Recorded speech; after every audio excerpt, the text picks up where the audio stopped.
Le corsaire et le mystère de la carrosse en 1862, dans une époque où l'aventure se mêlait aux merveilles technologiques, un pirate légendaire du nom de Philippe Dubois était connu pour ses exploits en mer.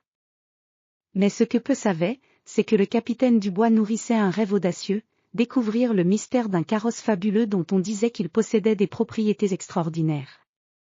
Ce carrosse, perdu depuis des siècles, aurait la capacité de se déplacer à des vitesses inimaginables et de franchir les limites de la réalité. Le navire du capitaine, le « Corsaire des étoiles », était un navire élégant aux voiles argentées, conçu pour naviguer à travers les mers les plus tumultueuses et les territoires les plus inexplorés. Mais cette fois-ci, le capitaine Dubois n'allait pas seulement se contenter des océans. Il avait besoin de se lancer dans une aventure terrestre pour retrouver ce carrosse légendaire.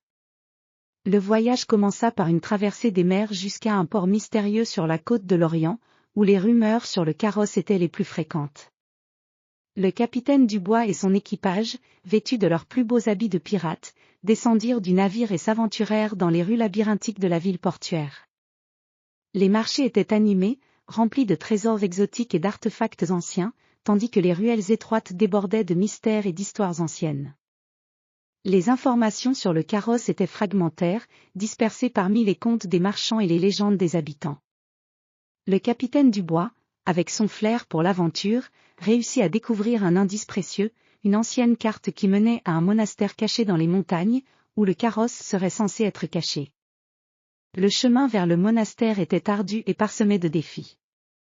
Les montagnes escarpées et les forêts denses semblaient garder leur secret jalousement. Le capitaine et son équipage affrontèrent des tempêtes violentes, des rivières déchaînées et des créatures mystérieuses qui semblaient protégées par les anciens. Leur détermination ne faiblissait pas, car ils savaient que le carrosse promettait des merveilles au-delà de leur imagination. Après des semaines de voyage difficiles, ils arrivèrent enfin au monastère, un édifice ancien et imposant caché au cœur des montagnes. Les murs de pierre, recouverts de mousse et de lierre, semblaient raconter des histoires oubliées. À l'intérieur, ils découvrirent une salle secrète où était entreposé le carrosse. Il était recouvert de draps poussiéreux, mais sa forme était majestueuse et ses ornements d'une beauté saisissante. Le carrosse, aux roues dorées et aux motifs délicatement sculptés, semblait presque vivant. Il était entouré de mécanismes complexes et de gadgets étranges, qui témoignaient d'une technologie avancée pour son époque. Le capitaine Dubois, avec une excitation palpable, commença à examiner le carrosse. Il découvrit que les roues étaient équipées de systèmes de propulsion innovants et que le carrosse pouvait être dirigé par des commandes spécifiques. Le capitaine et son équipage décidèrent de tester le carrosse. Lorsqu'ils montèrent à bord, ils furent émerveillés par sa capacité à se déplacer à une vitesse incroyable, franchissant les paysages comme si le temps et l'espace n'avaient plus de prise. Le carrosse semblait défier les lois de la nature, glissant à travers les montagnes, les vallées et les rivières avec une fluidité inégalée. Le retour au port fut une épopée aussi fascinante que le voyage lui-même.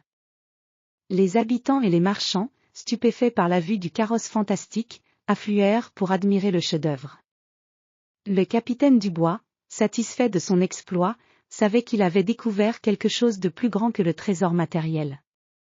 Le carrosse était un symbole de l'ingéniosité humaine et de l'aventure, et il allait devenir une légende parmi les pirates et les explorateurs.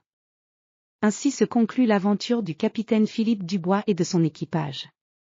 Le « Corsaire des étoiles » retourna à la mer, mais le mystère du carrosse perdura dans les annales des explorateurs et des rêveurs. Le carrosse, avec ses roues dorées et ses secrets mécaniques, demeura une merveille que seul le capitaine avait eu le privilège de découvrir.